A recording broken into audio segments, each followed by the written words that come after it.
Hello，大家好，我是 Fellow 先生，也就是明俊。很快的，这次又来到 Podcast 的第10集，Fellow 先生，也就是明俊的 Podcast 的第10集。那在开始之前，先介绍一下 Fellow 先生的社群。Fellow 先生，也就是明俊的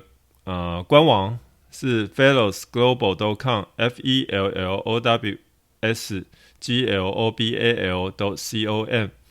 也就是 Fellows 创新幸福工作学内容社群，然后粉专是 Fellows 品牌创业者的商业解析站。那只要来到这些地方，就可以听到 Fellow 先生，也就是明俊的每周 Podcast， 还有看到每周的梗图文，以及每周的补给包文章，然后还可以找到 Fellow 先生，也就是明俊的联络方式，能够向 Fellow 先生，也就是明俊顾问咨询。那Fellow 先生，也就是明俊目前最后一位员工已经在2021年10月7号的时候带薪休假，到2021年10月25号的时候正式离职，所以只剩下 Fellow 先生一个人在经营所有的社群，所以没有秘书，没有研发人员，也没有行销人员，也没有业务。那如果想要得到最优质的顾问咨询的话，一定要确认是 Fellow 先生，也就是明俊本人才行。那如果有急迫性的问题的话，也可以打 Fellow 先生的手机，也就是0981524065。那如果有急迫性的问题想要马上解决的话，也可以用手机跟 Fellow 先生联络。那 Fellow 先生开放每周一到周五的下午3点到6点会回复还有接听所有的讯息。那希望能够在大家碰到瓶颈的时候可以给予帮助。那只有在 Fellow 先生在一开始听到提问的时候，确认自己有能力可以帮忙解决问题的话，才会要求要付费。所以请大家能够多多的善用。那么这周的主题Fellow 先生在看了这周的商业周刊，然后讲到台湾的晶圆代工，看了是感触蛮深的。那我们一般都是看到比较大的优点的部分。那虽然台积电它对台湾很有国际上的战略意义，然后也可以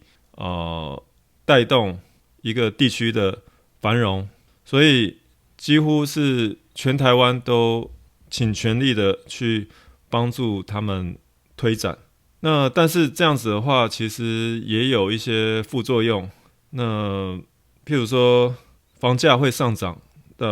可能那个地区的房价就会上涨得很快，然后让没有房的人就会更难去购入自己想要的房产。那再来就是邻近的工厂可能也会因为台积电的大举增材，然后几乎囊括了所有的相关人才，所以变得说附近的小工厂就变得要薪资就可能比较缺乏了竞争力，然后也可能会遇到招不到人的窘境。那这样子的话，其实还是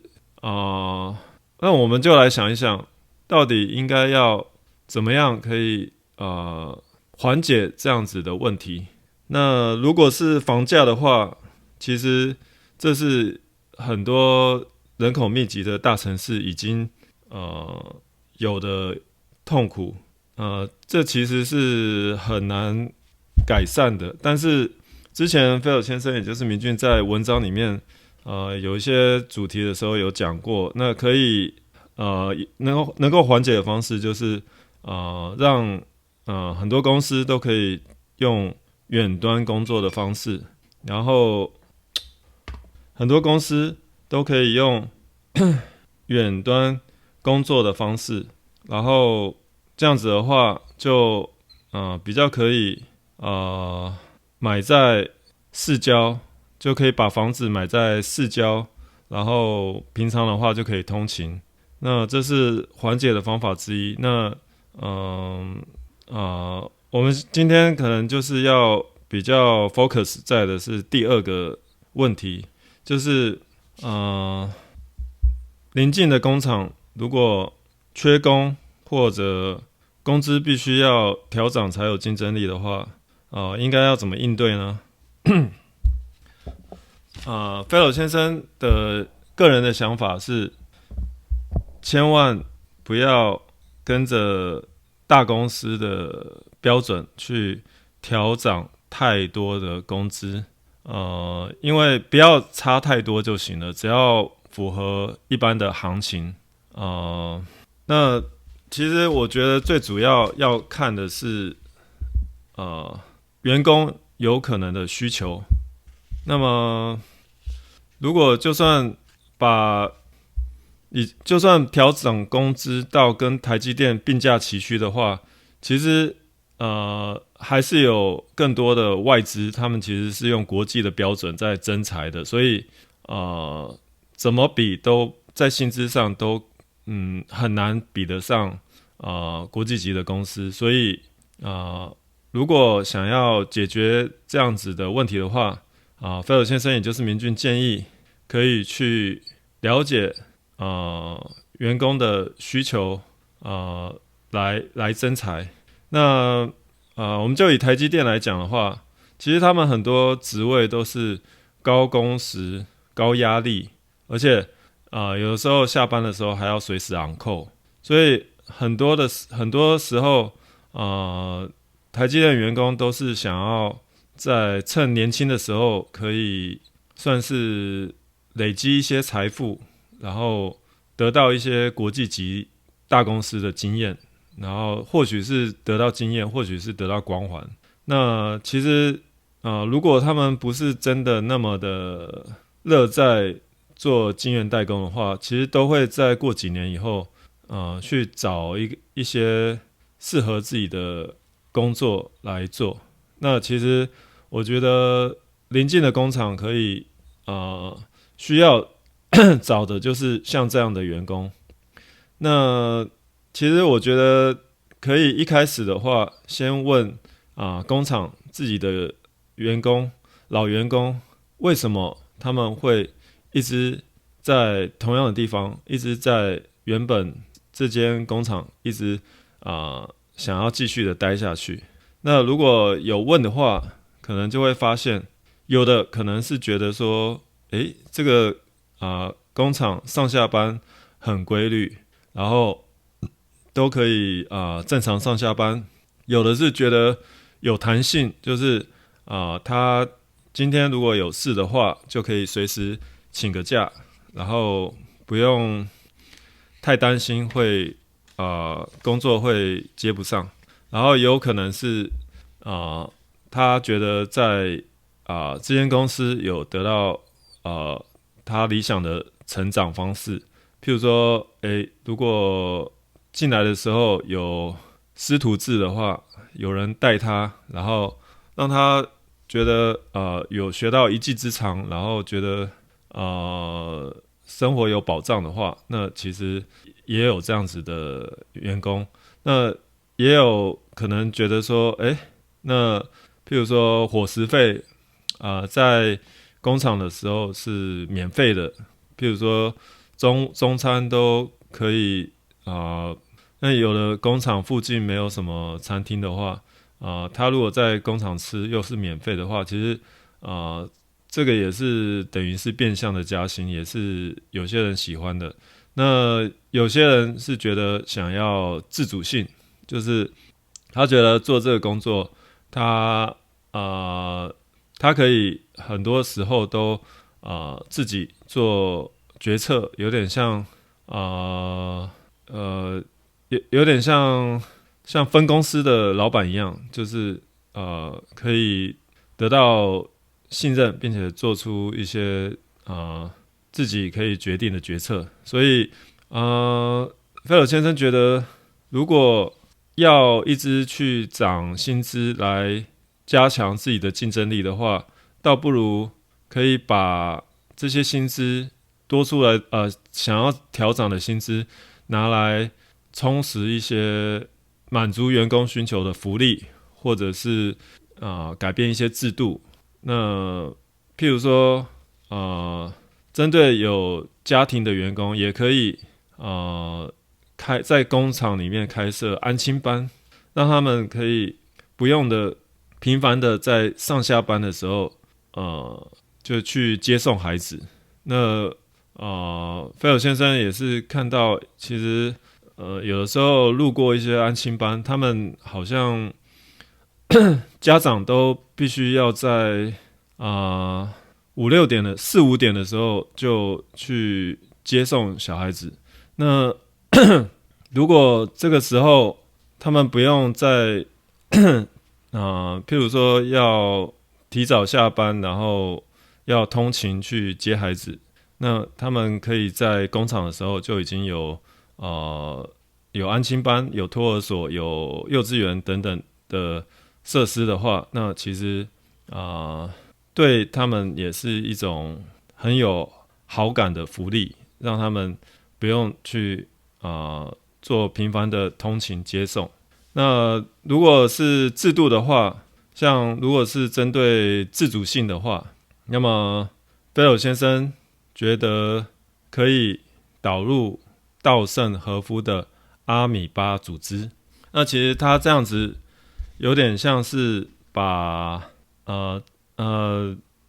这里的话，菲尔先生就不细讲，但是阿米巴组织基本上就是把每个团队分成一个把公司分成好几个团队，然后让他们自负盈亏，让他们可以自己去做决定，好像在有点像连锁店的分店的店长一样，他们会想办法让成本降低，然后盈利成长。那其实这个也是有点像就是内部不但是让员工更有自主性，而且也培养了一些有经营头脑的人才。其实这个方式菲尔先生觉得很适合工厂去让自己的经营方式能够提升，尤其是对制造业的话特别的理想。但其实很多不见得只能用在制造业，很多产业都可以适用。那菲尔先生从这个研究稻盛和夫的阿米巴组织的时候，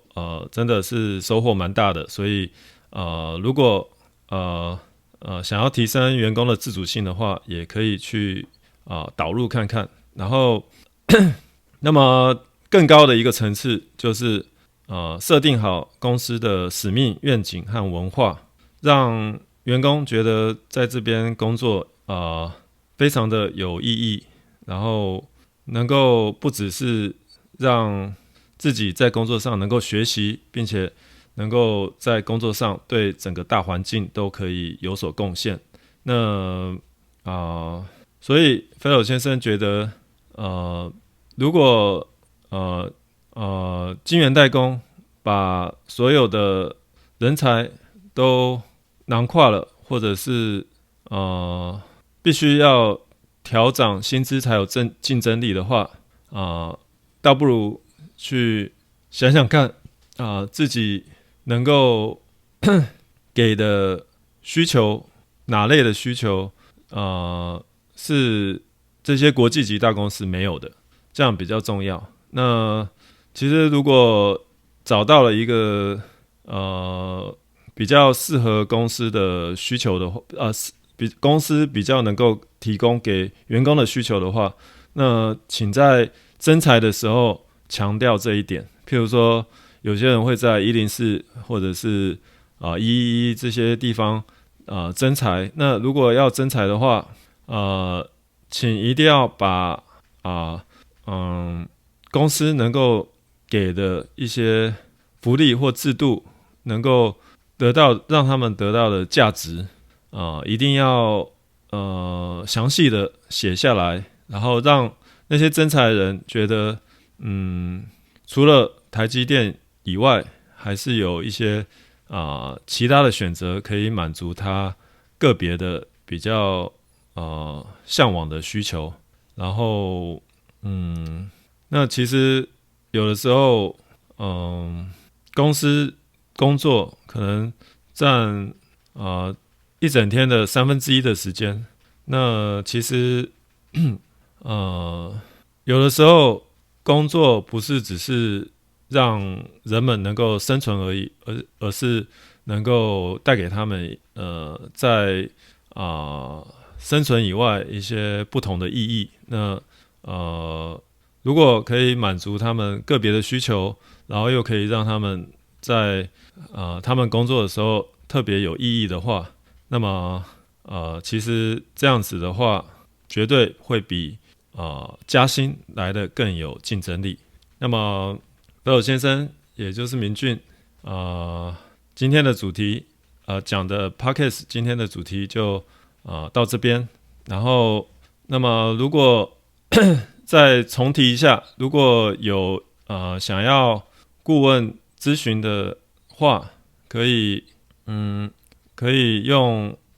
Fellows 先生的官网 Fellows 创新幸福工作学内容社群，以及 Fellows品牌创业者的商业解析站。那这些地方都会有公布 Fellows 先生也就是明俊的联络方式。然后如果想要